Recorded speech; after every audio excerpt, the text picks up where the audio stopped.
Madrid's winning streak has continued into the first game of the Champions League, beating Marseille 2-1 and demonstrating that they are going to be a threat this season. In this video, I want to summarize the game and give you 5 points that I noticed from Madrid's play throughout. Let's begin. First point is the lead up to Marseille's goal. So Madrid actually started off quite well, pressing, winning the ball back, being defensively sound, and then also creating opportunities from Mbappe and the rest of the team. And we've seen Madrid actually now this season actually starting the games quite well. The only game really was the first game against Osasuna, which, yeah, of course, first game of the new season. But since then, Madrid have been quite well off the races.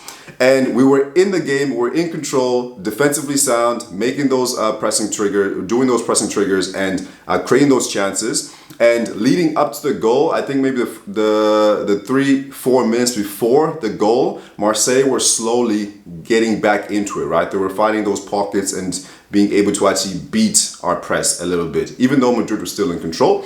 And then now the interesting thing was like, yeah, the goal that we conceded came from an unforced error from us, from Güler, in terms of like he cannot be losing the ball in that position. So what made it worse was that he lost the ball when, for example, Huijsen had run forward. So now Huijsen was taken out of the game, but Huijsen was offering something that we need, where he had the ball and he was carrying it forward, doing his ball carries and helping to open up the play, looking for that pass with his amazing vision. And then he gave the ball to Güler in a position where he really should have controlled it a lot better and been a lot more aware of the threat around him. And then Greenwood easily stole the ball off him, and then there we were. Now that was the first time really that now Marseille were threatening us, right?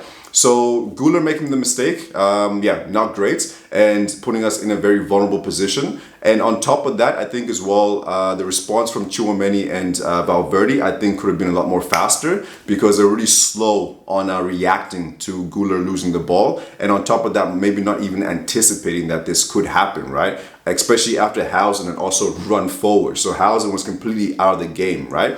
So now it just left Carvajal and Militao at the back. And when I was looking back at it, I think in terms of Carvajal and Militao, they did their job, protecting Courtois. And I think actually it was Valverde who then made another mistake in terms of when he was running back. He was running back looking to get the ball off Greenwood, who was already covered by Militao. And then he had no awareness of Güler, the left winger, now crossing over and then eventually receiving the ball and then scoring that goal, right? So if Valverde had actually followed Güler, then it would have been fine. Like, I think he would have nullified that attack. So when he was running back, he needs to have a lot more awareness.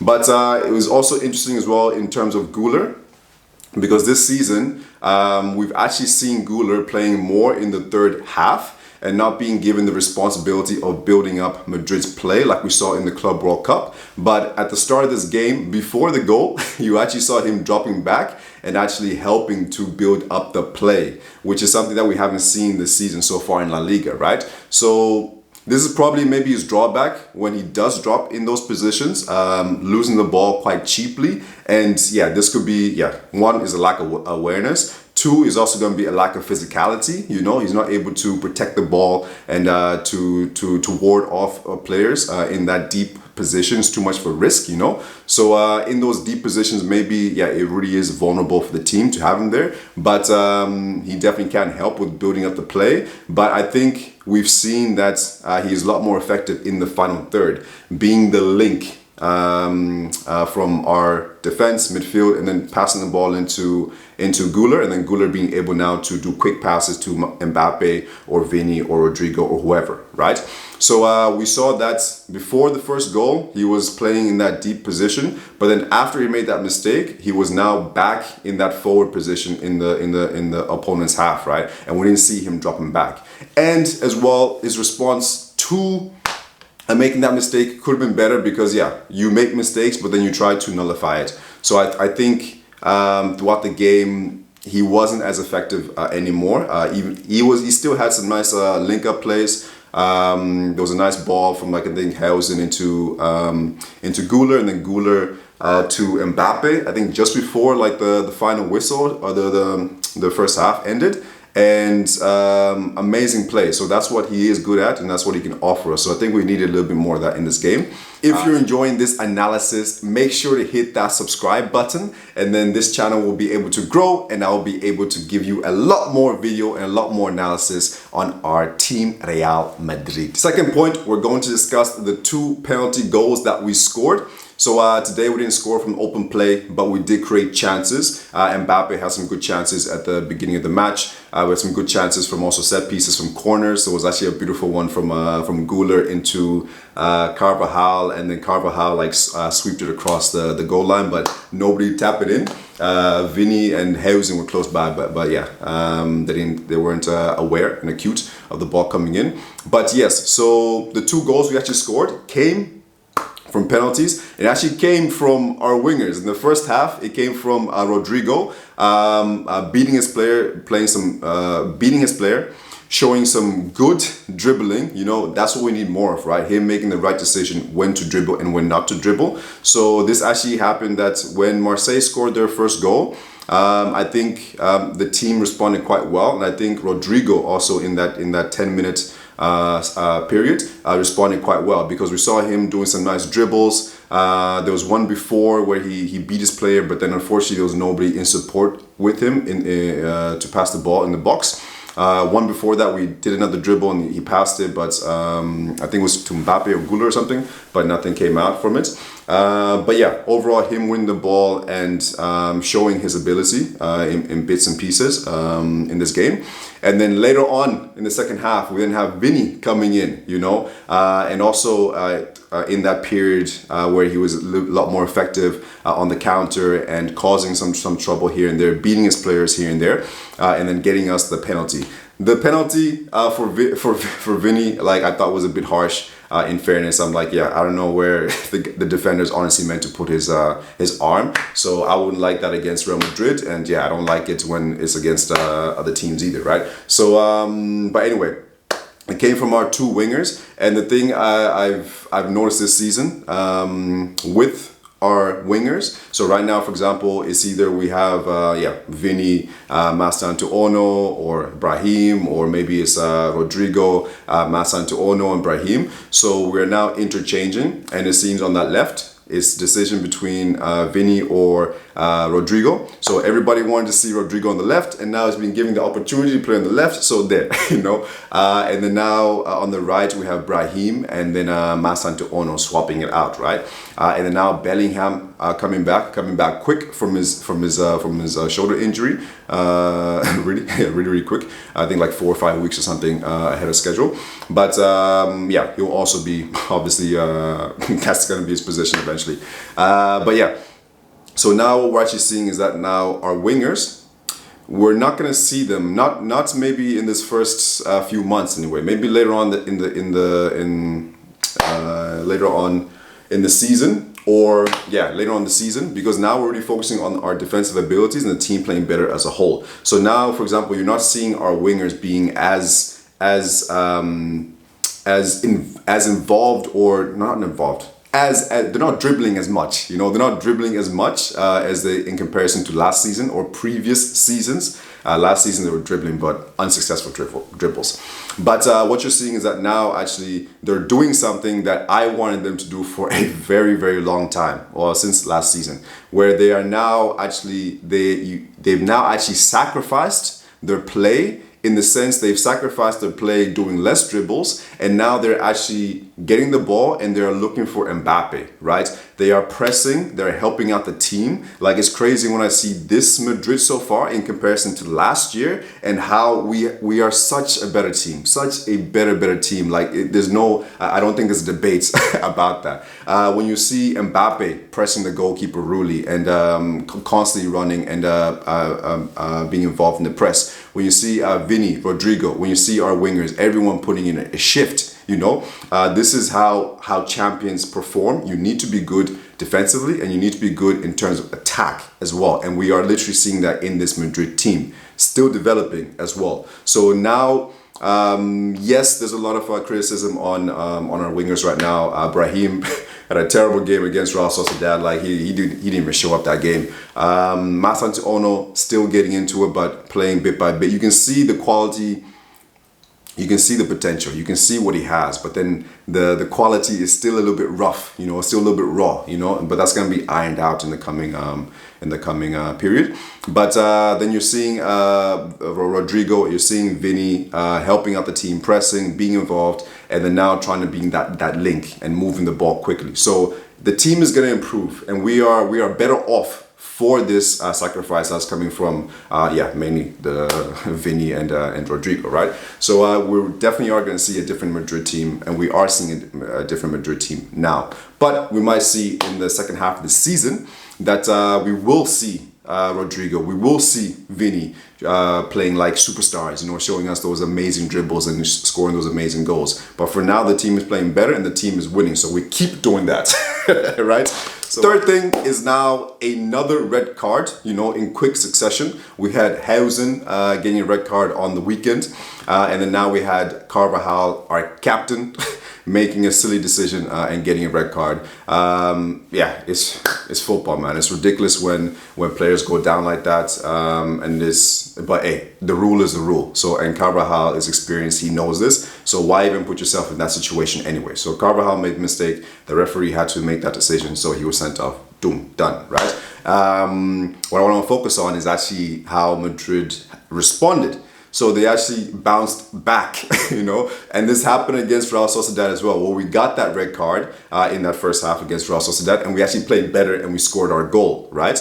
And then now you have Carvajal getting the red card, and then now Madrid actually playing a whole lot more better, right? So being sound defensively and now hitting them on the counter attack, and then eventually Vinny doing his key dribbles and then winning us the penalty, right?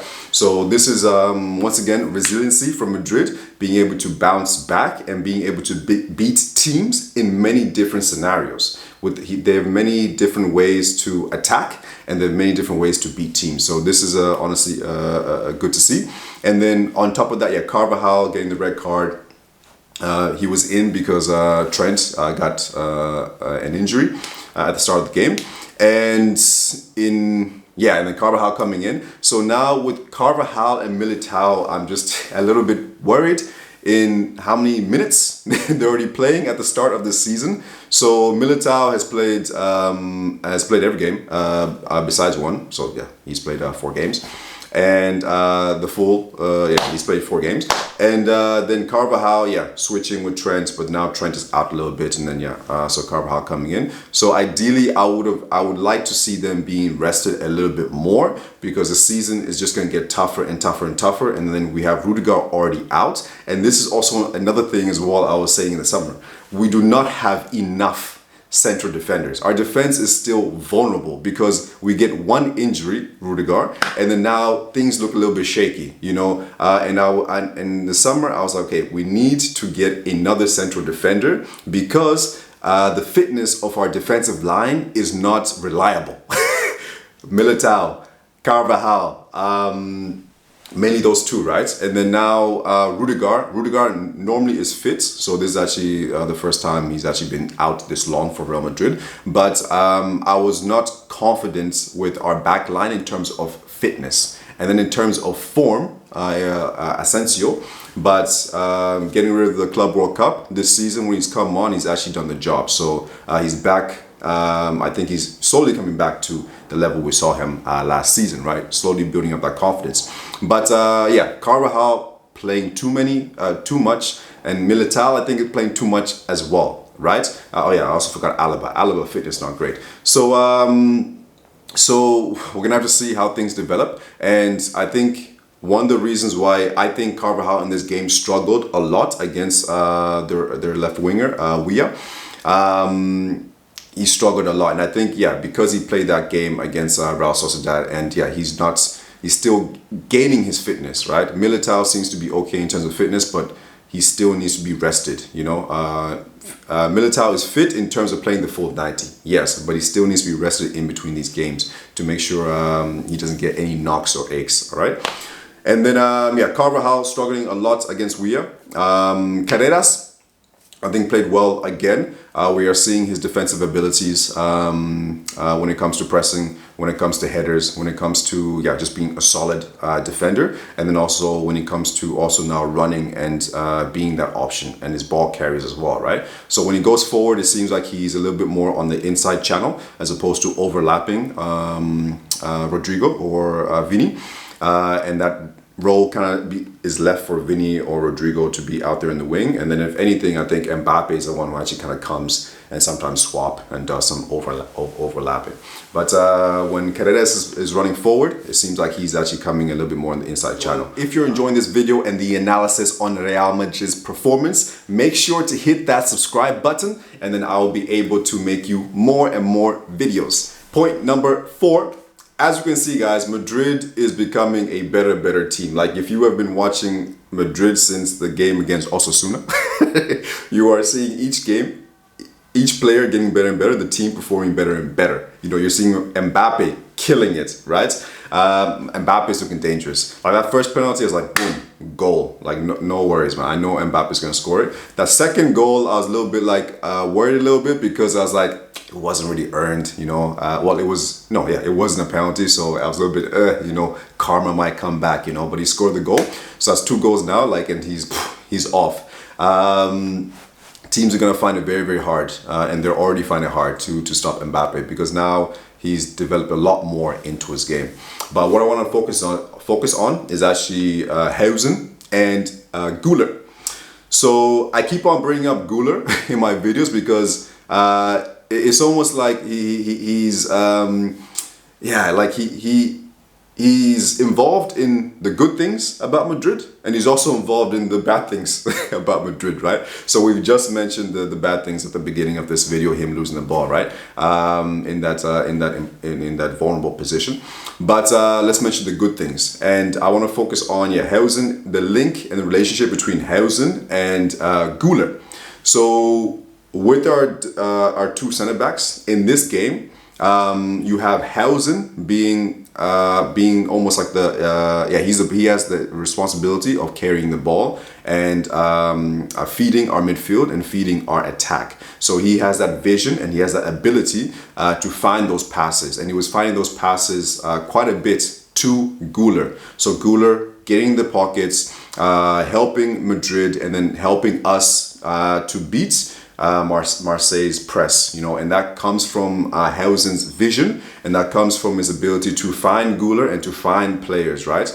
So I'm seeing in this game, I saw quite a lot of good things between Huijsen and Güler. I saw that connection, him looking for Güler, and then Güler in that final third, looking for the ball, looking for the space. So I want to see again how this move develops. And I mentioned earlier before, there was a play from Courtois to Huijsen to Güler, Güler to Mbappe. It was beautiful. Like, it was just like swift, quick. And this is some of the play that we got so used to, like many years ago, with like Ronaldo, Kroos, Modric, and Sergio Ramos and Varane, you know, like those just like quick passes, quick transitions, right? And we saw like an amazing display of that just there. So Madrid really do have different arsenals to beat teams, and we've always had this. Really, we've always been able to beat teams in many different ways, but now they're improving in all those different ways and getting better and better and better, right? So yeah, Güler again, I think, yeah, best when he's up there in the final third, being the link up play. I think that's where he plays the best for us. And yeah, he's still developing, so there is going to be mistakes. Alonso said it. There's going to be mistakes from Güler. There's going to be mistakes from Massan to Ono. You know, from Huijsen as well. You know, they're young, and you almost forget that sometimes when they're playing, because, for example, Huijsen, his confidence in the ball, his confidence when headering, when clearances, you forget like how young he is, right? But they're also still developing, and they're going to make mistakes. You know, Asensio, they're going to make mistakes, and then it's up to the experienced players, you know, Valverde, Carvajal, you know, to help out in these situations, right? Tchouaméni now has a lot more responsibility in this team, right? Fifth thing is now Madrid's pressing, and every Madrid fan knows that our team is now able to press. They are now pressing, and once again, like in the summertime, I was saying it. I think everybody was saying it. You know, is Alonso going to be able to get Vinicius and Mbappe like to press? You know, because we saw last season, right? And he's done it. He's done it. So I'm really happy with Alonso and how he's come in, and he's managed and he's controlled and he's guided and he's leaded this team, because just see, really any player can press, and for you not to press is just you being lazy. And in this game now, you have to press. If you want to be the best team, you have to be able to press, right? Gone are the days could you just leave like two people up there and not doing anything, and then win Champions Leagues and win La Ligas and Premier Leagues.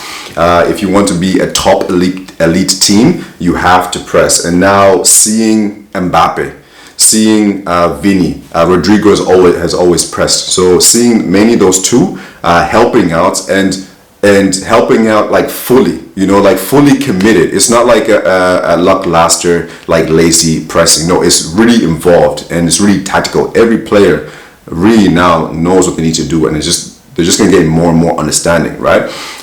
So I think before the goal, our press was good. After a goal, our press was good as well. And of course, there's going to be periods where like the team does beat our press. I mean, Marseille are a good team, you know, or at least they performed well in this game, right? And I think Marseille and Real Sociedad have been our biggest challenges thus far this season. And yeah, it's been good to see, because we need teams, you know, giving it their all, and then that's how Madrid are gonna get better and better and better, right? So Madrid's press, first half was good. Second half, I think second half was a little bit less good. You had Ono, you had Güler, you had Rodrygo dropping off in their press. Mbappe was still doing what he needed to do, and then it became a lot more easier for Marseille to pass into their midfield and into their attack. Whereas like in the first half, it was really hard for them. Marseille had the ball in their first half, in their half, sorry, and they were unable to turn. They were unable to turn. They were always like facing their goalkeeper, you know. The only people who could actually turn and had space were the two center backs, but everybody else, like the pressure was on them, right? So that dropped off, not massively, but it dropped off in the second half, right? And then I think that's where we saw the changes with Ono and Rodrygo coming off, and then putting on some fresh legs, Vini and Brahim. Brahim, also have to note, did his part. He played good today when he came on. You know, we saw like some quality. We saw some skills, some dribbling, and some nice passing. Because he was non-existent against Real Sociedad. So we saw Brahim coming back, Vini coming back, doing a good job. I thought Rodrygo did good as well. I think before the first goal, I think decision making wasn't great, but then after the first goal, I think decision making got a lot better. And then Madrid in the second half, the press dropped off. So we had before the substitutions, we had Ono, Güler, and Rodrygo dropping off in their intensity, and then this also now had Tchouaméni like pushing more forward to almost, I think, maintain that press. But then now he was out of position a little bit, and then now it was a lot more easier for Marseille to beat our press. So that dropped off. And of course, Tchouaméni, have to mention him. Amazing performance again. Him first half, second half pressing solid, and as well, like he wins the ball so much in forward positions. It is so crazy the amount of tackles and amount of times he wins the ball high up the pitch. Like the whole team, really. You know, whether it's Vini, whether it's Rodrygo, whether it's Tchouaméni, whether it's Güler, you know, like we are winning the ball high up the pitch, and then we are creating our own chances from there, right? We can still be a little more clinical with those chances that we do create, but the press is really improving. And yeah, I'm looking forward to seeing it continue to develop. So that's really now, I think, the focus. Yeah, what Alonso has said. And then there's still plenty more to come from this Madrid team. Honestly, there's still plenty more. Yes, it's not perfect. Yes, if we come up against Barcelona, they might be able to expose us with their quality. If we come up against Liverpool, you know, they might be able to expose us. But all you can ask for is like progression. And we're seeing that. We're seeing that, you know. The press getting better. Madrid being able to score from, not yet, but being a threat from corners, being a threat from the spot kick with Mbappe, being able to break down teams when they're in a low block, you know. So Madrid being able, our long shots have always been there. Tchouaméni had a good shot today from outside the box. So we are able to break down teams. So as long as our press keeps on getting better, it's going to help us create more chances, and then we're going to see a lot more goals, you know. But yeah, let's not continue to make it hard on ourselves and continue getting these red cards, you know. So yeah, yeah, let's stop that now. Yeah. All right.